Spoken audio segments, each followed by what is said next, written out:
ಆತ್ಮೀಯರೇ, ಇಂದಿನ ತರಗತಿ ತಮಗೆಲ್ಲ ಸ್ವಾಗತ.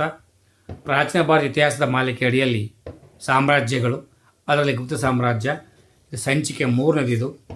2ನೇ ಚಂದ್ರಗುಪ್ತನ ಕಲಾಪೋಷಣೆ ಅಂದರೆ ಸುವರ್ಣ ಯುಗ ಹೇಗಿತ್ತು. 2ನೇ ಚಂದ್ರಗುಪ್ತ ಗುಪ್ತರ ಸುವರ್ಣ ಯುಗದ ನಿಜವಾದ ಆಸ್ತಿ ಭಾರಕನಾಗಿದ್ದಾನೆ. ನವರತ್ನಗಳನ್ನು ಹೆಸರು ಗಳಿಸಿದ ಪ್ರಸಿದ್ಧ 9 ವಿದ್ವಾಂಸರು ಅವನ ಆಸ್ಥಾನವನ್ನು ಅಲಂಕರಿಸಿದರು. ಅವರಲ್ಲಿ ಭಾರತ ಶೇಕ್ಸ್ಪಿಯರ್ ಇಂದು ಹೆಸರಾದ ಕವಿರತ್ನ ಕಾಳಿದಾಸ ಅಗ್ರಗಣ್ಯ. ಆ ನವರತ್ನಗಳೆಂದರೆ ಕಾಳಿದಾಸ, ಈತ ಅಭಿಜ್ಞಾನ ಶಾಕುಂತಲ, ವಿಕ್ರಮೋರ್ವಶೀಯಂ, ಮಾಲವಿಕಾಗ್ನಿಮಿತ್ರ, ಕುಮಾರ ಸಂಭವ, ಮೇಘದೂತ, ರಘುವಂಶ ಕೃತಿ ಬರೆದಿದ್ದಾನೆ. ಧನ್ವಂತರಿ, ಈತ ವೈದ್ಯ ಕ್ಷೇತ್ರದಲ್ಲಿ ಸಾಧನೆ ಮಾಡಿದ್ದಾನೆ. ಆಯುರ್ವೇದ ನಿಘಂಟು ಈತನ ಕೃತಿ. ಕ್ಷಪಣಕ ಜ್ಯೋತಿಷ್ಯಾಸ್ತ್ರ ಬರೆದಿದ್ದಾನೆ. ಅಮರಸಿಂಹ ನಿಘಂಟಿಕಾ ಬರೆದಿದ್ದಾನೆ. ಅಮರಕೋಶ. ವೇತಾಳ ಭಟ್ಟ ಮಂತ್ರಶಾಸ್ತ್ರಜ್ಞ, ಕಥೆ ಮತ್ತು ಕಾವ್ಯಗಳು. ಶಂಕು ಶಿಲ್ಪಿ, ಈತ ಶಿಲ್ಪಶಾಸ್ತ್ರ ಬರೆದಿದ್ದಾನೆ. ಘಟಕರ್ಪರ ಕಾವ್ಯ. ವರಹ ಮಿಹಿರ ಖಗೋಳತಜ್ಞ, ಈತ ಬೃಹತ್ ಸಂಹಿತೆ ಬರೆದಿದ್ದಾನೆ. ಬೃಹತ್ ಜಾತಕ, ಲಘು ಜಾತಕ ಈತನ ಕೃತಿಗಳು. ವರರುಚಿ ವೈಯಾಕರಣಿ ವ್ಯಾಕರಣ ಬರೆದಿದ್ದಾನೆ. 1ನೇ ಕುಮಾರಗುಪ್ತ, ಕಾಲ 414ರಿಂದ 455 ಕ್ರಿಸ್ತಶಕ. ಅಶ್ವಮೇಧ ಯಾಗ ಆಚರಿಸಿ ವ್ಯಾಘ್ರಬಲ ಪರಾಕ್ರಮಿ ಎಂಬ ಬಿರುದು ಗಳಿಸಿದ. ಈತನ ಕಾಲದಲ್ಲಿ ಪುಷ್ಯಮಿತ್ರರ ದಾಳಿ ಎದುರಾಯಿತು. ಅದನ್ನು ಈತನ ಮಗನಾದ ಸ್ಕಂದಗುಪ್ತ ಹತ್ತೆಕ್ಕಿದನು.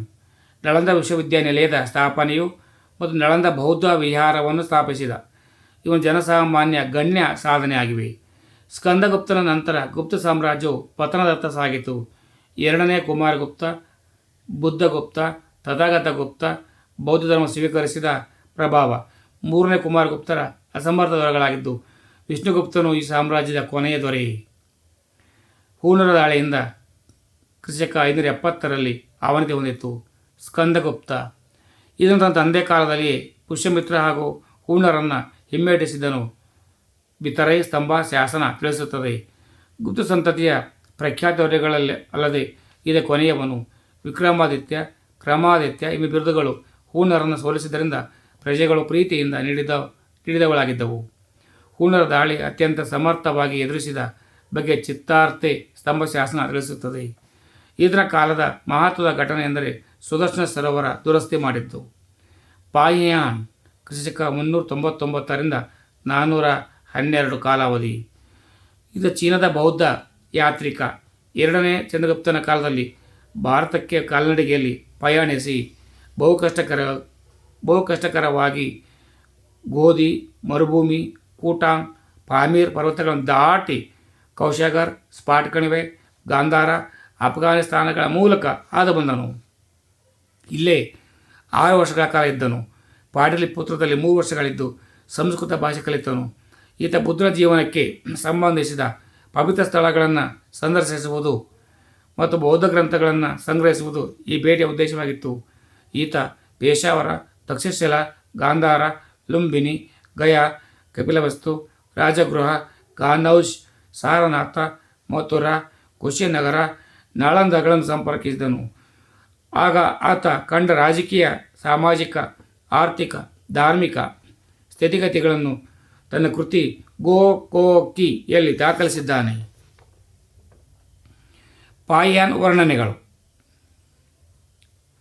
ಪಾಟಲಿಪುತ್ರದ ವರ್ಣನೆ. ಪಾಟಲಿಪುತ್ರವು ಭವ್ಯ ಕಟ್ಟಡಗಳಿಂದ ಕೂಡಿದೆ. ಇಲ್ಲಿ ಹೀನಯಾನ, ಮಹಾಯಾನ ಪಂಥದ 11 ಬೌದ್ಧ ವಿಹಾರಗಳಿವೆ. ಸುಮಾರು 600 ಬೌದ್ಧ ಭಿಕ್ಷುಗಳು ಇಲ್ಲಿ ವಾಸವಾಗಿದ್ದಾರೆ. ಇಲ್ಲಿನ ಅಶೋಕನು ಅರಮನೆಯನ್ನು ಕಂಡು ವಿಸ್ಮಿತನಾಗಿ ಅದು ಮಾನವ ನಿರ್ಮಿಸಿದ ಎನ್ನುವುದಕ್ಕಿಂತ ದೇವರು ನಿರ್ಮಿಸಿದನು ಎನ್ನುವುದು ಉಚಿತ ಎಂದು ಹೇಳಿದನು. ನಗರದ ಆಸ್ಪತ್ರೆಗಳಿಗೆ, ರೋಗಿಗಳಿಗೆ ಉಚಿತ ಔಷಧೋಪಚಾರ ಇದ್ದರೂ ಪ್ರವಾಸಿಗರಿಗೆ, ಬಡವರಿಗೆ, ಅನಾಥರಿಗೆ, ಅಂಗವಿಕಲರಿಗೆ ಇಲ್ಲಿನ ಧರ್ಮಚಕ್ರಗಳಲ್ಲಿ ಉಚಿತ ಅನ್ನ ಸೌಲಭ್ಯ, ವಸತಿ ಸೌಲಭ್ಯ ಸಿಗುತ್ತದೆ.